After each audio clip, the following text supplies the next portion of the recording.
राधे राधे, जय श्री कृष्ण। वैदिक ज्योतिष विज्ञान की पाठशाला में आप सभी का स्वागत है और मैं आपके साथ ज्योतिष अजय जया से। आज यहाँ पर हम समझेंगे कि यदि छठे भाव में सूर्य स्थित हो तो उसके क्या परिणाम होते हैं और उसे हमें कैसे समझना चाहिए, किस प्रकार का व्यक्तित्व बनाता है यदि छठे भाव में सूर्य स्थित है। तो अगर सूर्य शुभ स्थिति में है तो उसके क्या परिणाम होंगे और यदि सूर्य निर्बल हो, कमजोर स्थिति में हो तो उसके क्या परिणाम होंगे। तो वीडियो के अंत तक बने रहिएगा।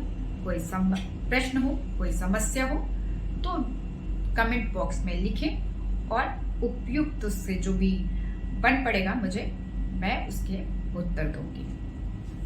तो आइए समझते हैं कि सूर्य यदि छठे भाव में हो तो उसके क्या परिणाम होते हैं। सबसे पहले छठे भाव को समझते हैं। तो छठा भाव हमारे जो कुंडली होती है उसमें जो छठा भाव होता है वो 3, 6, 8, 12 ये जो दो स्थान होते हैं उसमें से छठा भाव माना जाता है। लेकिन 3, 6, 10, 11 भाव में भी इसको रखा जाता है क्योंकि ये उपचय स्थान भी माना जाता है। यानी कि यहाँ पर कोई भी चीज कमजोर से कमजोर स्थिति में होने पर भी यहाँ पर इतना बल होता है कि हम इसमें से उस परिस्थिति से बाहर निकल आए।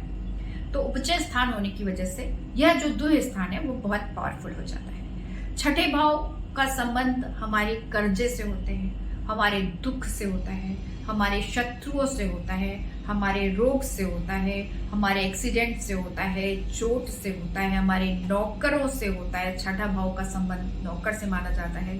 छठे भाव का संबंध मुकदमा और अन्य परेशानियों से माना जाता है। साथ ही साथ छठे भाव का संबंध हमारे कजिन जो होते हैं, मेरे भाई बहन, चचेरे भाई बहन, उनसे भी संबंधित होता है। छठा भाव नौकरी से भी संबंधित होता है। अब यहाँ पर सूर्य स्थित हो तो उसके क्या परिणाम होंगे। सूर्य आत्मा का कारक है। सूर्य हमारे जो सौर मंडल का सबसे प्रभावशाली और सबसे मजबूत ग्रह है और वह छठे भाव में स्थित हो जाए। ऐसी स्थिति में सबसे पहले हमें लगन जरूर जांच कर लेनी चाहिए कि लग्नेश और लगन की स्थिति अगर मजबूत है तो अत्यधिक बलशाली कुंडली को बना देता है। छठे भाव में बैठ करके यह सूर्य शत्रुहंता योग प्रदान करता है।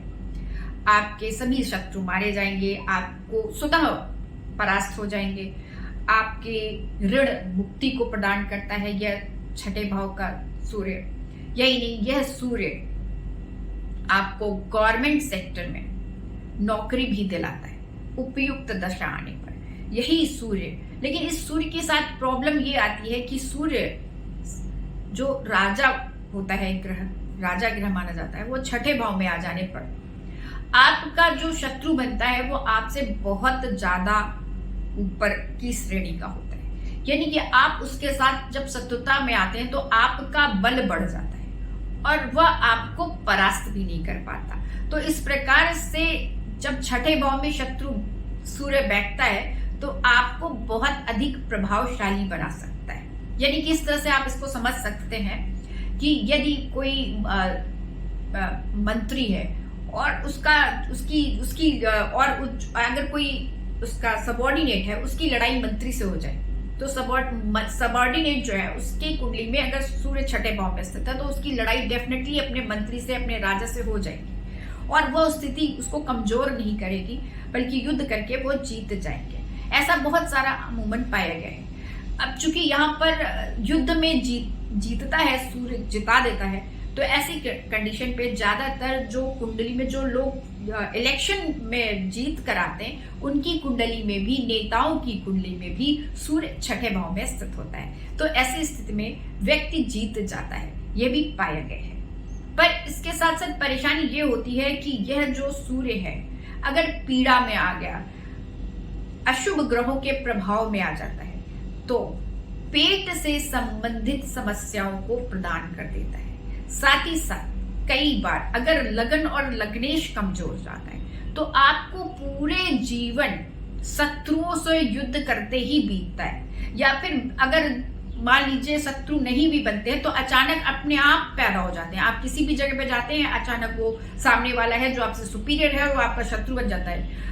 यद्यपि वो हार जाता है, पर आपका जीवन का अमूल्य समय उसको हराने में ही व्यतीत हो जाता है, उससे युद्ध करने में ही व्यतीत हो जाता है। तो यह एक खराब स्थिति पाई जाती है। पर चूंकि उपचय स्थान है और वहां पर जीवन संघर्ष का नाम है, तो संघर्ष करते भी करना पड़ता है, पर संघर्ष में हमेशा विजय भी प्राप्त होती है। थोड़ी देरी हो सकती है, दशा के ऊपर डिपेंड करता है, लेकिन हार तो निश्चित तौर पर यह सूर्य छठे भाव में बैठ करके नहीं दिलाएगा, निश्चित है।